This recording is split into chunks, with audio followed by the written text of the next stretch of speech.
Welcome back to this morning show here on your hometown station. It's FM 98.1 and AM 1220. In studio with me, I got Mike, I got Carl. Hey guys, how you doing?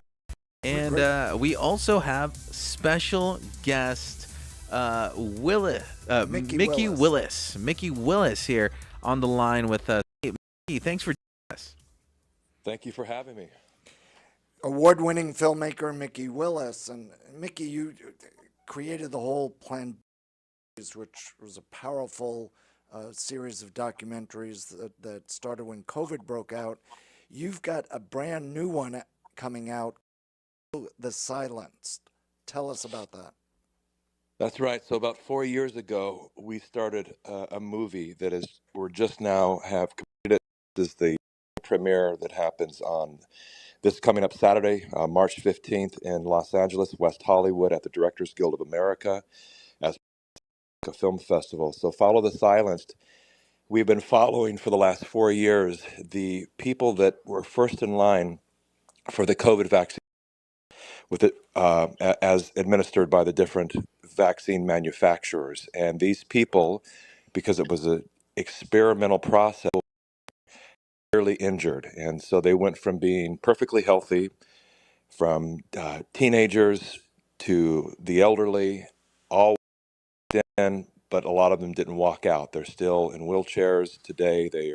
They are nonverbal, or they're dealing with respiratory issues.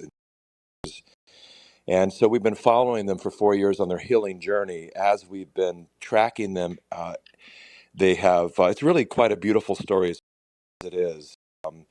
When they were the firm believers in science, followed the science, went in, lined up first in line for the shot, got injured, speak out to ask for help because they were having, response to the vaccination. They were totally silenced and told to never speak out, and they were smeared by everyone as crazy, that it was all in their head. And so we made this film to give them a voice. Yeah, and the title of the film is The Hidden Story of the Human Cost of Censorship. Many of our listeners know my story, which happens to be injured from the shingles vaccine, which is also back in 2019, and I have part of the new technology that's similar to the COVID vaccine. Because of that, and as I went through my journey of healing, and I'm permanently injured from it, I was fortunate enough to share experiences with many of the COVID vaccine victims, and in fact, a piece of the film was taken, Mikki, when I was with a group of COVID vaccine injured in Washington, meeting That's with right. Senator Ron Johnson and talking with the FDA, and it's just heart-wrenching to see some of those victims.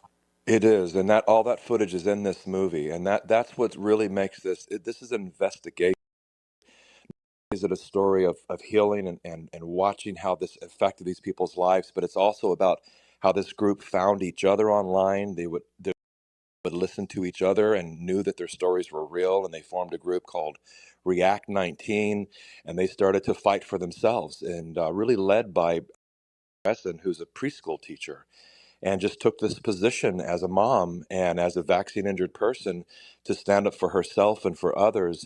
And it's this really beautiful, poetic story of these people finding courage within themselves and each other, and also create great change. They went up against the FDA and all the corrupt forces that have been infiltrated by people that are doing the opposite of what those organizations are supposed to protect our health, and instead a lot of them have done great harm, and they have caught them. We have footage of heads of FDA all in this film, caught in lies, and to see the games they play and how they went out of their way to deny these people the care they deserved. And the good news is because of the fight and the courage of this group of React 19, there's a lot of good change happening right now. So the movie ends with inspiration, and it's a very important movie because I believe that there's still a lot of people hanging on to the old narrative for various reasons, hanging on to the idea that everything was safe and effective and that everybody else is just a science denier. If there's any document that will perhaps shake them off the fence to realize that this is real and we need to hold our medical institutions accountable when they harm, this is the movie that will do it. It's, if you see this movie and are still in denial, then you're trying really hard to stay there.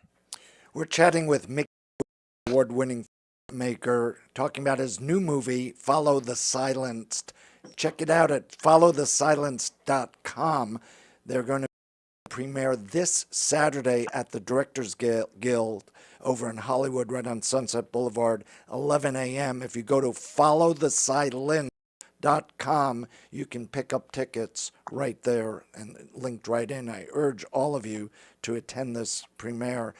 And Mikki, you were talking about censorship before, and we experienced it early on because of my vaccine injury. We started doing interviews very early on COVID vaccines, and had doctors on the air, prominent doctors on the air. And as soon as we did our first set of interviews, YouTube approached us, owned by Google, of course, and threatened us and said we would lose our channel, lose our revenue, get shut down if we. Yeah.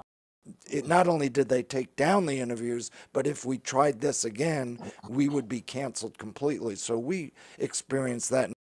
You came out with Plandemic 1, 2, and 3, which at the time were extremely controversial, yet great documentaries. What kind of censorship and feedback did you get? Extreme in all areas. The word pandemic, from what I understand, I've been told that it is the most censored word in the world. So anyone goes to the keyboard right now and tries to find a hashtag pandemic, it doesn't exist. There was a point when even if you sent a private email to your had the word pandemic in it, that your email would be rejected to your friend. We had our URL company. A lot of people think when they buy a URL site that they own it. You don't. The reason you keep paying on that URL, whatever it is, $10 a month or a year, whatever it is, you're leasing that URL. And GoDaddy was the very first to sever us. They took our URL back, which killed our website.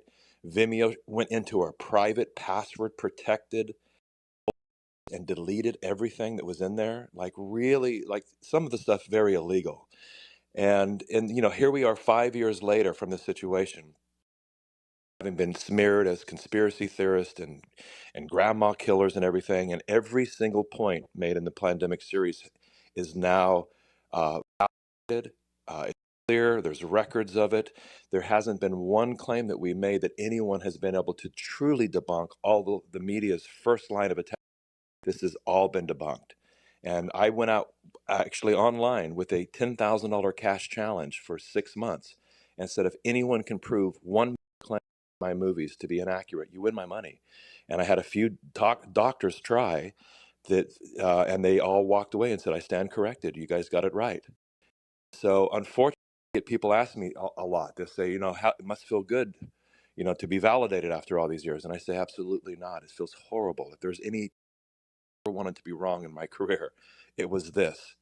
And it's really a hard thing to accept that we were actually accurate and evil can happen within an industry that is supposed to take care of our health. Yeah, I recall when the pandemic first came out, I Googled find it to watch. I'd been told about it through friends. At that time, I was still in a wheelchair and still in very bad shape. But I went to Google to find the first 5, 6 pages were all debunking the movie and tearing you apart. And I couldn't find it on Google.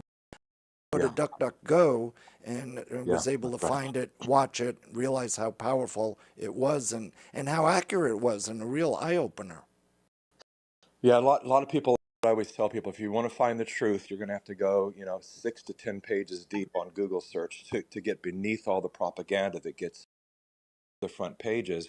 But that's the illusion. That's how propaganda works, right? So then when the common everyday person goes, let me find the truth, and they look, geez, MSNBC and CNN and New York Times and Washington Post, they're all saying the exact same thing. So this has to be the truth. There's no way they can all get it wrong in the same verbiage. They don't understand that there's literally a great Oz that controls it all, hands down a script, and they all follow the. And we've seen that in those montages of where the news media people are repeating the same line over and over. That's the Mockingbird, how it works. And so what's the beautiful thing about all of this, despite the pain and the suffering and the tragedies that COVID has brought to so many people, is it really has activated what I call the Great Awakening. People are now paying attention to politics, and we've always been told never discuss politics with your friends. Now we know why. Just comparing notes, and people are waking up, and that is, it's on. With in that sense, I think it's a really interesting and valuable to be alive. Yeah, even Wikipedia has a circle and slash through your name on their page. Same thing. Oh, do they? It's locked and you can't go. You can't change it. Mikki, we look forward to seeing you Saturday over at the Directors Guild. The film is Follow the Silence. Go to followthesilenced.com to pick up tickets. I urge all of you to come join us this Saturday, 11 a.m., the Directors Guild Theater, 720 Sunset Boulevard. We'll say hi over there. And Mikki, thanks again for joining us. Hey, on that note of saying hi, anyone listening to the show right now, come to the show, please do come up and say hi to know that you heard us here on this wonderful broadcast. Thank you again. Thank you so much for your support. All right, when we return, we're going to have Jade in the newsroom tell us some local headlines, what's happening around our community here, and international news, so you know exactly what's going on around the country and around the globe here on your hometown station. It's the KHS Morning Show. It's me, it's Menji, it's Mike, and we will be right back.